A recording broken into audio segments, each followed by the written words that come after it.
मैं जब इस एंटरप्रेन्योरशिप की जर्नी में आया था तो अपने सारे दरवाजे बंद करके आया था, सब पे ताला लगा के आया था। चाबी मैंने कहाँ फेंक दी थी मेरे को पता नहीं था। मेरी उस टाइम की सैलरी 15 लाख रुपए सालाना होती थी। ये एकदम से मेरे को पता था कि हटने वाली है। गाय भैंस रख लेंगे तो हमारा प्रॉब्लम सॉल्व हो जाएगा, बट प्रॉब्लम तो उसी दिन से स्टार्ट हुई जब हमने 50 गाय रख ली। शुरुआत में ही जो मेरे को लगता था कि जो मेरा खुद की जो स्ट्रेंथ है वो ही मेरे को लगने लगा कि ये तो मेरा ओवर कॉन्फिडेंस था। मेरे को अपने ही जो कॉर्पस जो ऑफ मनी था उससे उसमें पैसे डालने पड़ रहे थे। माथा पकड़ के बैठ जाता था कि ये क्या किया है। मुकेरिया, कासगंज, एटा, भागलपुर, सीहोर, दावनगेरे, ब्यावर और जेवर, ये छोटे छोटे शहरों के नाम आपने सुने नहीं होंगे, बट भारत में ऐसे हजारों छोटे छोटे शहर और गांव हैं जहां पर एक 15 साल का बच्चा अपने पिताजी के साथ में दिन भर में खेती में उसका हाथ बटाता है, और रात में जब वो थक के अपनी खटिया पे सोता है तो रात में अब चांद को देखते हुए और तारों को देखते हुए ये सोचता है कि एक दिन तो ऐसा होगा जब मैं ये परिस्थितियों को मैं चेंज करूंगा, अपनी गरीबी को चेंज करूंगा। आज आज की जो मेरी कहानी है वो उसी खाट से लेके और शार्क टैंक के मंच तक की कहानी है, जो आपको ये बताएगी कि वो जो बच्चा है वो अपने सपनों को पूरा करेगा। नमस्कार, मेरा नाम दुर्लभ कुमार रावत है और मैं बरोसी का फाउंडर हूँ। मेरा जो बचपन है वो उत्तर प्रदेश के एक छोटे से गांव दयानतपुर में हुआ है। तो हमारी इनिशियल जब परवरिश हो रही थी तो बहुत ही बेसिक बेसिक चीज़ें जो होती हैं जीवन में, जिसको जिनका जिनको आप यूज़ करते हैं, वो हमारे पास नहीं होती थी। जैसे कि स्कूल जाने के लिए साइकिल, हमारे पास यूनिफॉर्म नहीं होती थी, या एक बिल्कुल बेसिक जो घर भी जो होता है उसकी भी कमी थी, क्योंकि जो हम जिस घर में रहते थे वो एक झोंपड़ी थी और जिसके जो कच्चे फूस की बनी होती है। और कई बार ऐसा भी होता था कि वो झोंपड़ी का जो फूस है उसको भी चेंज करने के लिए हमारे पास पैसे नहीं होते थे। बट मेरे को लगता है कि ये सारी जो चैलेंजेस हैं या चुनौतियां हैं, ये आपको कहीं ना कहीं आपको बनाती हैं, मजबूत करती हैं। जब आप एक जर्नी अपनी जिंदगी की आगे ले जाते हैं तब आप इन मूवमेंट को चेरिश करते हैं, आपको लगता है, तब आपको पता चलता है कि ये जो चैलेंजेस ही हैं जो थे आपकी लाइफ में, वो अब आपको किस तरह से मजबूत बना रहे हैं, परिस्थितियों से लड़ने के लिए आपको तैयार कर रहे हैं। सो गांव में रहते हुए एक पेड़ था हमारे घर के बिल्कुल सामने ही। उस पेड़ के नीचे जाके मैं अक्सर खड़ा हो जाता था और देखता था, जितनी दूर तक देख सकता हूँ, जहां तक मेरी निगाह जा सकती है, खेत दिखाई देते थे या आसमान दिखाई देता था। तब उस पेड़ के नीचे भी मैं सपने देखता था कि मेरे को वहां तक जाना है जहां तक मैं इसको देख नहीं पा रहा हूँ। मैंने अपनी जिंदगी में हमेशा से सपने देखे हैं।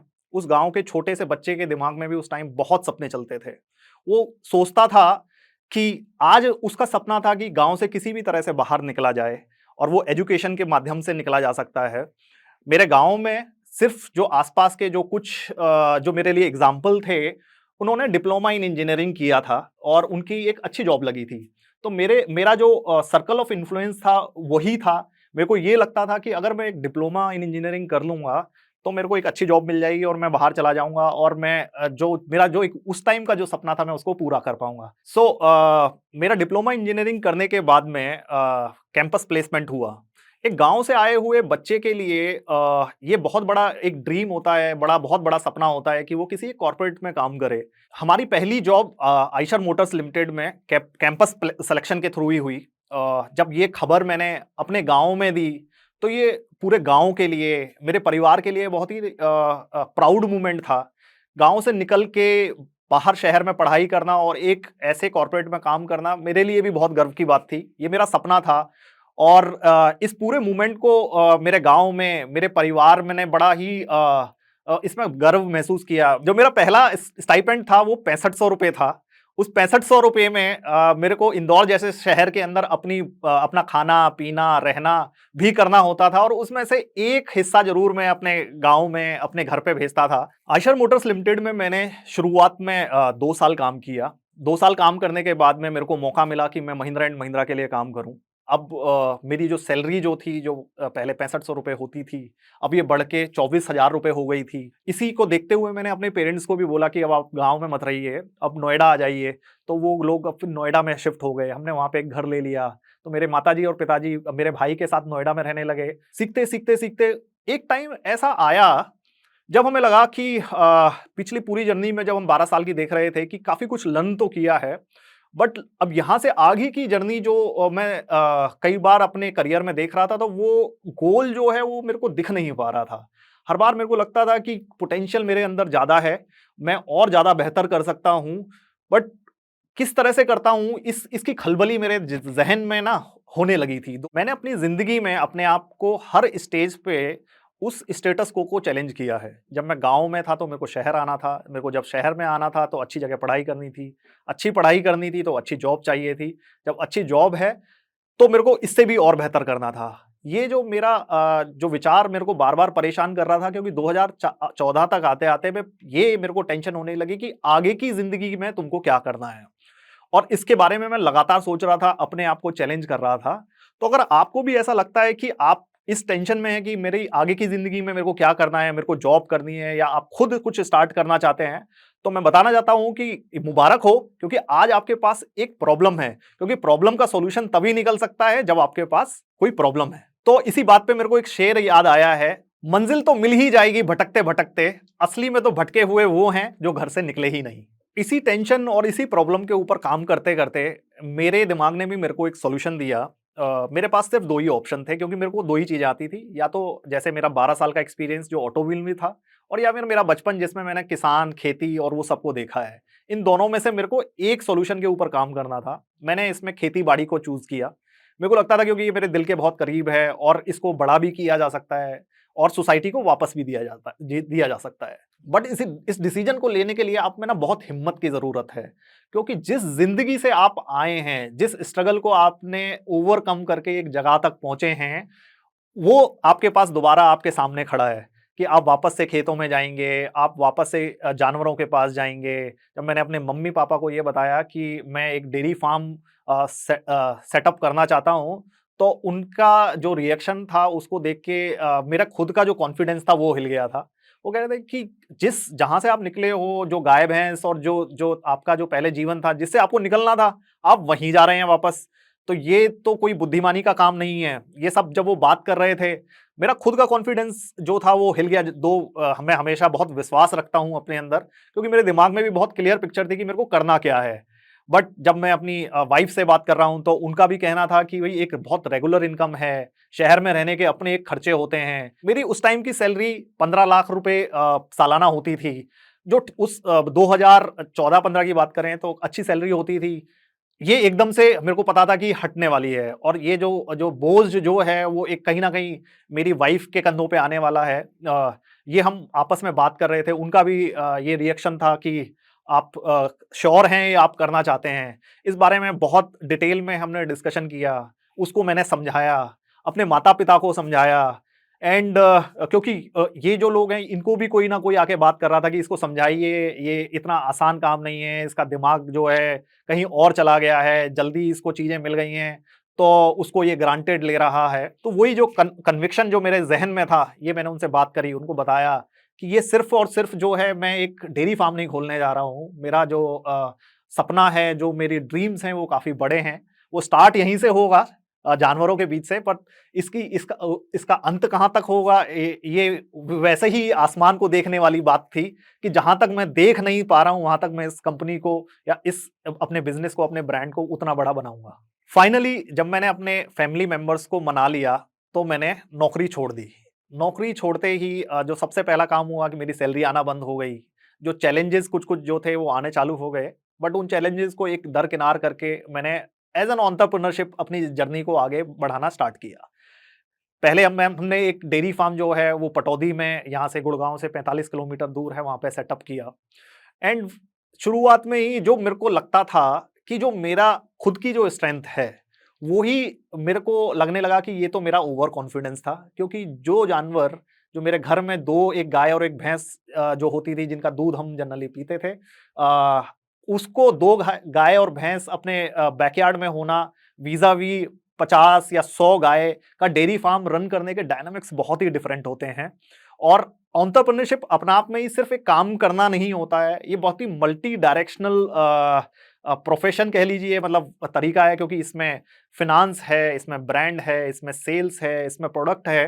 तो हम तो सिर्फ ये सोच रहे थे कि क्योंकि गाय भैंस रख लेंगे तो हमारा प्रॉब्लम सॉल्व हो जाएगा, बट प्रॉब्लम तो उसी दिन से स्टार्ट हुई जब हमने 50 गाय रख ली। अब हम उनको मैनेज नहीं कर पा रहे थे। हमारे जो हम जिस प्राइस पे हम बेच रहे थे, वो प्राइस से हम अपने पूरे खर्चे नहीं मिला पा रहे थे। मेरी पूरी जो 12 साल की जो मेहनत, जो मैंने जो सेविंग जो की थी, वो धीरे-धीरे करके डिप्लीट होती जा रही थी। हर महीने मेरे को अपने ही जो कॉर्पस जो ऑफ मनी था, उससे उसमें पैसे डालने पड़ रहे थे। कई बार तो मैं अपने ही उस फार्म पे ज़मीन पे बैठ के माथा पकड़ के बैठ जाता था कि ये क्या किया है? और मतलब कई बार वो जो मेरे पेरेंट्स, मेरी फैमिली के जो वर्ड्स थे, वो बड़ी तेज़-तेज़ मेरे कानों में गूंजने लगते थे कि जो वो कह रहे थे कि ये मत कीजिए।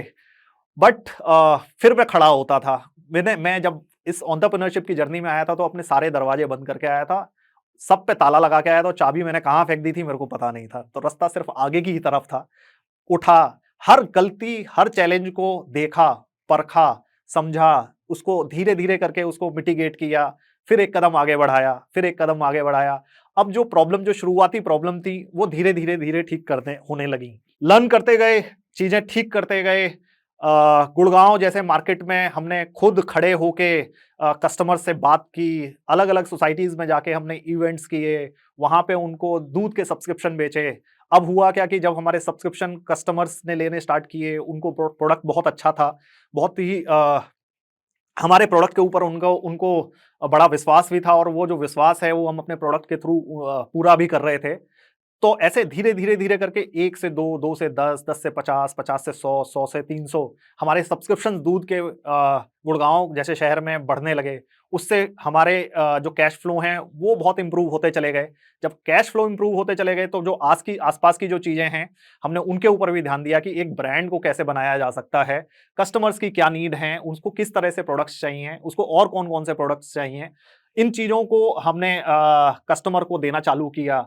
फिर क्योंकि परिवेश चेंज हो रहा था, अब ऑफलाइन से भारत जो है और इंडिया जो है ऑनलाइन की तरफ जा रहा था, तो हमें लगा कि ये वो टाइम है जब बरोसी को भी जो है हमें पूरी तरह से ऑफलाइन से ऑनलाइन करना पड़ेगा।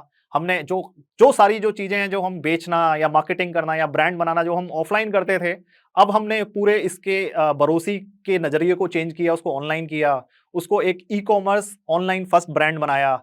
हमने अलग-अलग मार्केट प्लेसेस पे जाके बरोसी की लिस्टिंग करी, उसके लिए नए-नए एवेन्यूज़ को बनाया, और धीरे-धीरे करके जो चैलेंज थे, जो हम शुरुआत में फेस कर रहे थे, उन सबको प्लग इन किया, और अपनी मेहनत के दम पे धीरे-धीरे एक-एक कदम, एक-एक कदम, एक-एक कदम, एक-एक ब्लॉक लगा-लगा के हम आगे की तरफ बढ़ते गए। आज बरोसी भारत के एक छोटे से गाँव पटौदी से में बनता है, और अपनी एस्पिरेशंस के दम पे आज हम यूएस जैसे मार्केट में भी बरोसी के प्रोडक्ट्स को बेचते हैं। आज हम एनुअली 8 करोड़ का सालाना बिजनेस बरोसी में करते हैं।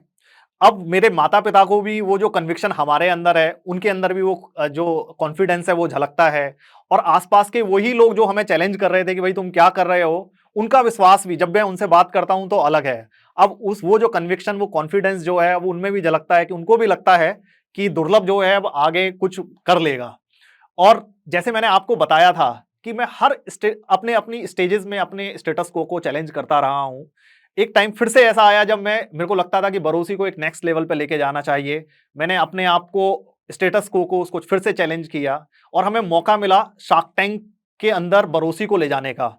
और मेरे को लगा ये एक अच्छा मौका था जहां पे बरोसी को एक बहुत बड़ी लार्ज ऑडियंस के पास लेके जाया जाए। इसलिए हमने शार्क टैंक इंडिया के अंदर अप्लाई किया, और डिफरेंट स्टेजेस में हमारे जो सिलेक्शन के जो उनके क्राइटेरिया हैं, हमने उनको पार किया। हर एक स्टेज पे हम आगे जाते गए, और फाइनली शार्क से हमें मिलने का मौका मिला, जहां पे हमने अपने बरोसी के बारे में बताया कि हमारे प्रोडक्ट कैसे अलग हैं, किस तरह से हम इसको बना रहे हैं, हम इसके बारे में क्या विचार रखते हैं, हम इसको किस तरह से बड़ा बनाएंगे। और ये एक बहुत ही एनरिचिंग और बहुत ही अच्छा अपॉर्चुनिटी हमें मिली कि हमें आगे बरोसी को किस तरह से लेके जाना है। हम एक ऑलरेडी एक बड़ा ब्रांड बना चुके हैं, हमारी एस्पिरेशन अभी आगे भी हैं, बट हम जहां तक पहुंचे हैं वो बहुत ही अमेजिंग जर्नी रही है। और मैं मानता हूं कि अगर आज आप कासगंज में, एटा में, मुकेरिया में, दावनगेरे में, ब्यावर में या जेवर में उस खाट पे बैठ के और तारों को देख रहे हैं, और अपने सपनों को पूरा करना चाहते हैं, तो मैं आपको यकीन दिलाता हूं कि ये बहुत पॉसिबल है। क्योंकि यही जर्नी जो मैंने जी है, ये जर्नी आपकी भी जर्नी हो सकती है। ये यकीन रखना बहुत जरूरी है कि ये आप कर सकते हैं। ये जोश रखना बहुत जरूरी है कि आप कर सकते हैं और आप कर पाएंगे। इस वीडियो के बारे में अपनी राय नीचे कमेंट सेक्शन में हमें बताएं और अपने दोस्तों के साथ ये वीडियो शेयर करना ना भूलें।